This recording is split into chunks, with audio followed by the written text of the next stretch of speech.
Hey guys, welcome to another episode of Midwest Picker Stories. This is episode 6. These are 100% true stories, nothing embellished. Either I was there or they happened to me. I think they're kind of funny, not earth-shattering, not newsworthy. No Bigfoot sightings, alien abduction.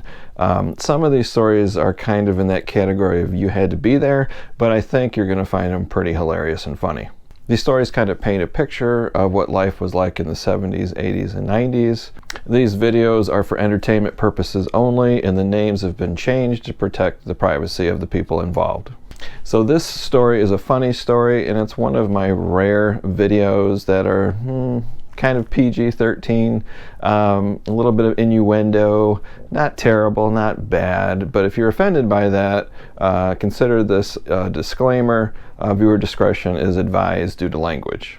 Now, real quick, before I tell the story, I want to talk about something that applies to this story that will make sense a little bit later on. The English language has always fascinated me, especially on how it changes. In the span of one generation, the definition of an English word can stay the same, but the usage can completely change, and I always found that amazing. Imagine somebody who's 100 years old today, fully alert and clear-minded, listening to a 12-year-old or a 20-year-old talk about an experience or something that they like to do. That 100-year-old person can look kind of confused because of the cadence and the tone and the word usage is completely different than what they used 100 years ago. Of course, they were just born 100 years ago. So go back 80 years, and it's hard for them to almost understand what a young person is saying because of the huge generation gap and the way language evolves and usage changes over time.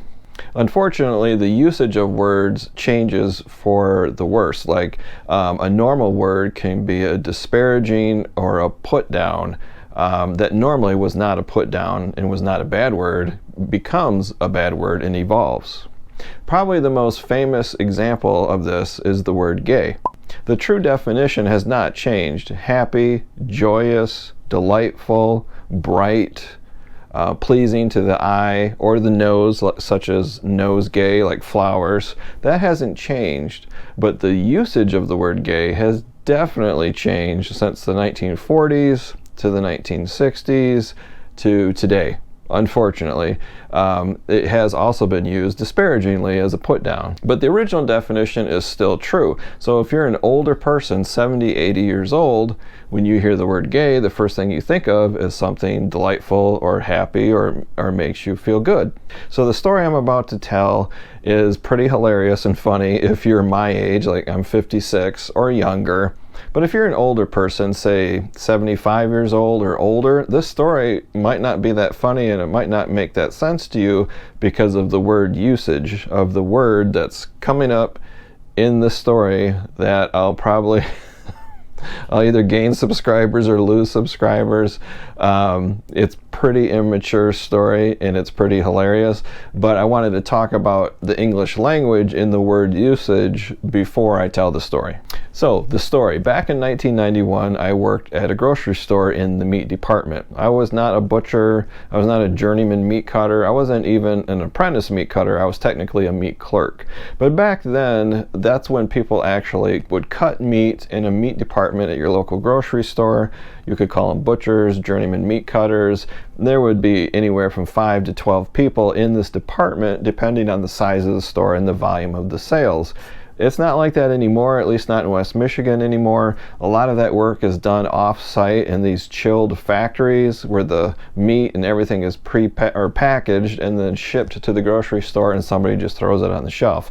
But back in 1991, we would get big pieces of meat and cases of poultry and fish and all that, and we processed and cut it and did custom orders and had a big display case, and that's kind of how things were done back then. Now, I was technically a clerk, but when it would slow down, the real meat cutters would teach me how to cut meat, how to make a rack of lamb, and how to do a sirloin roast and a sirloin steaks, and how everything was cut, the difference between a loin and a bottom sirloin and all of that stuff. So I kind of just learned on the job as we went. I worked in this grocery store in the meat department with 7 to 8 men as I went to college part-time. I was taking prerequisite classes and then eventually the nursing program, and eventually I graduated as a registered nurse. In this department, we love joking around, telling jokes and practical jokes and pulling stunts on each other and hiding things in the cooler like a Halloween mask. Just, you know, stupid things, very immature but fun, and we were always goofing around having a good time. Now, before I tell the story too, I have to tell you the layout of the department. It's very important to understand that. So basically the meat department is just a big room, and in the front of the room is the glass display case, which is typical of a grocery store. It's layered with ice. You see these display cases also like in the deli department or the bakery, but in our department it was full of ice, and there was steaks and pork chops and chicken, and on the left was the seafood. That was the front of the department. Then in the back, behind it, there was no wall, and it was all open to the public. The public could look right in there. And in the back part were all the cutting tables. They had like these plastic cutting boards that were built into the tables. We had a meat saw. We had a conveyor belt system for making packages of food that put the stickers on it. So that was kind of the layout of the whole department. And if you were a customer walking up to the display case, you could see the whole department. Now, even though this was an open department, you had to keep it cold, 45 to 50 degrees. So what they had was called an air handling system. So in the ceiling, right above the counter, kind of behind the counter, but in the ceiling, it would have a curtain of air that would blow straight down, just vertically down, and it would circulate around, and it would keep the department nice and cold, usually 45 degrees. And then beyond that, like the display case and out, it was the normal store temperature. So if you were a clerk or any employee standing at the counter assisting a customer, that air curtain would blow like right behind you, kind of down your back almost, and circulate around. So it was kind of interesting. We all took turns working the counter and helping customers, and you were standing in that in-between space between being cold and not being cold. So over the course of time, as we all took turns working the counter, either filling it with product or helping a customer, because we had scales on top of the display case, and we would pull product out and weigh it and wrap it in white butcher's paper and hand it to the customer. What we learned over time, because of that air handling system that was blowing like right behind the clerk who was standing at the counter, is that the clerk or the person helping the customer can hear everything that's going on behind them. But what we learned over time is that the customer who's on the other side of the counter in this grocery store, they can't hear what's going on in the meat department because that air handler system is kind of noisy and it kind of blows down. So we kind of learned this one day. An employee was standing where a customer would normally stand, and then a meat cutter in the department would say something and they would be like, what'd you say? And they couldn't hear. So we learned that if a poor soul was helping a customer and we were 5 feet, 6 feet behind them working in the meat department, we could say in a pretty hushed tone, but a normal tone, anything we wanted, and the customer could not hear us, but the clerk could. So this created the perfect environment to tease and tell jokes. Whenever one of the employees was helping a customer, we would make fart noises. Real mature, I know. We would make jokes and say funny things, trying to get that clerk to laugh and embarrass them in front of the customer, because we knew the customer couldn't hear us, but the clerk could. So every day, every person that would go up to the counter to help somebody, you know, we would make comments about the customer or about the clerk and just crack jokes, anything we could to get them to crack up laughing, because it would be really weird to the customer and we knew the employee could hear us. So one day my manager, Mike, that's not his real name, showed us a marketing kit that came in the mail from corporate, and it was kind of slow that day, so we kind of stopped what we were doing and he set it on one of the tables and he opened it up and we all kind of gathered around to look at it. It was pretty normal, about once a month for the corporate office to send some kind of sales brochures or a marketing kit or a display sign or something like that, and it was slow, so we kind of gathered around Mike and we're looking at this big box he was opening up. So our corporate office decided to sell the knives that we use every day to the general public. So in this box was a sign about 1 foot by 1 foot that would go on top of the counter with pictures of knives and little brochures and little slips that you could give to the customer that they could order these knives and mail it in. This is before the internet, so everything was mail order. As Mike unwrapped this, promotional package and he pulled stuff out, he took the display sign out, we all busted out laughing. We were dying laughing. We were laughing so hard. And we all agreed and we said, Mike, you cannot put that sign on top of the counter. You cannot let anybody see that sign. There's no way.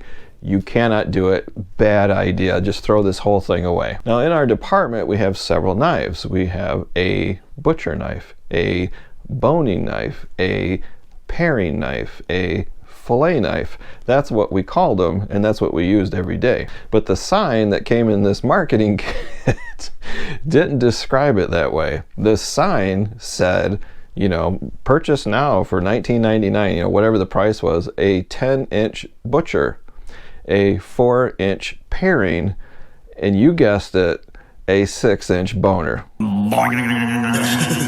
So Mike just brushed off our protests. He said we were wrong, we were being immature or perverted. There's nothing wrong with this sign. And he promptly put it on top of the display case, right on top next to the scale with the stack of order forms for the whole world to see.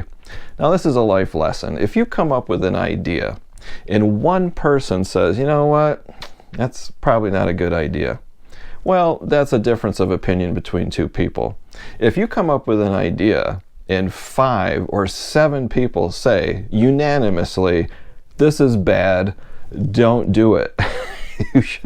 You should probably listen to that many people saying, bad idea, don't do it. On this day, Mike thought he was smarter than us and he put the sign up.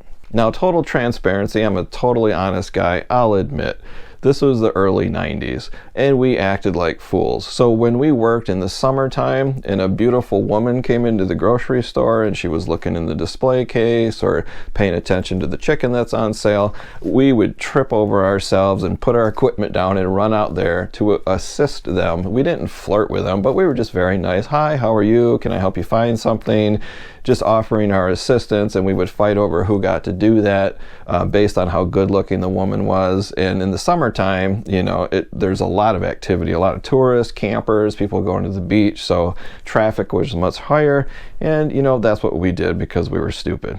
So one summer day, there's about 5 of us guys working in the meat department, and we were really busy. We're making grinds for hamburger, and we're cutting steaks and cutting up chicken to put pieces in the display case and hauling ice and unloading a semi. It was busy. We're just chaotic and everybody's working. It's a real hot day. I think it's in July. And I remember it was the summertime and we were just super busy. Mike, our manager, was also busy. He wasn't cutting meat. He was running around. He had a clipboard. He's counting inventory, signing invoices. He'd go up to the display case and throw extra ice in there. He was busy too. Then this very beautiful woman, she looked like a model, and she came up to the display case and she was looking in the case trying to figure out what she wanted to buy, and our eyes bugged out of our head. We're like, wow, look at her.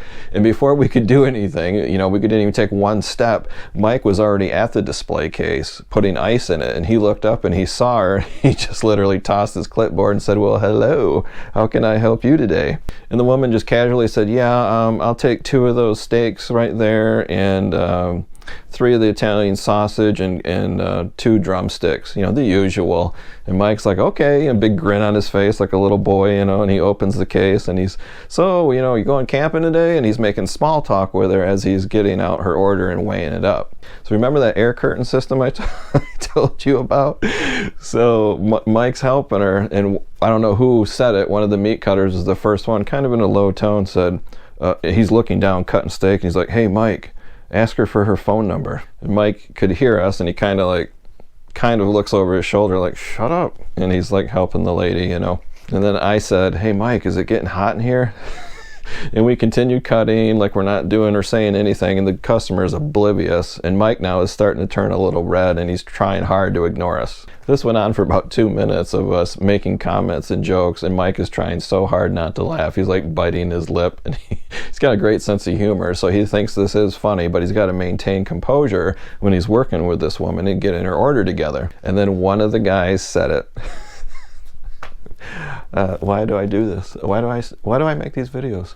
You'll never hear me say this in another video again. It's just for this video. But one of the guys in a low tone said, "Hey Mike, ask her if she wants a 6-inch boner." I cracked myself up. Oh, that was so funny that day. Mike's face turned red as a lobster. He was dying inside. He was biting his lip, turning red, sweat coming down his face. He wanted to crack up so hard. We were dying. We started giggling and laughing like little girls back there while we're trying to work and, like, you know, pretend like we don't know what's going on, but it was pretty obvious. Now the lady did notice that something was going on. Mike was turning beet red. He wouldn't make eye contact with her. We're back there laughing. She couldn't hear what happened, but she kind of got annoyed and took her packages and put them in her grocery cart and just walked away.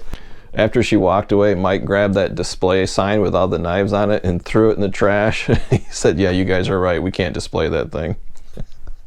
So that's the story, guys. I mean, there's lots of stories like that working in the grocery industry. I worked there for 7 years, and there's a lot more stories of crazy shoplifters and other things and pranks that we did. This is just one very immature story, but it was so hilarious. And of course, if you were there, it'd be much funnier, but I think you'll still like it anyway. So if you like the video, give it a thumbs up. If you worked in the grocery business or any retail business, Target or Walmart or the Gap or anything like that, if you have any funny stories working in retail, let me know down in the comments. I would love to hear it. I know there's millions of stories like this out there somewhere, but I like a good story too. I hope you enjoyed the video. Future videos, I will no longer use the B word. This is the one time, only time that I'll use it, but I'm glad you're here. Thanks for watching. See you next time.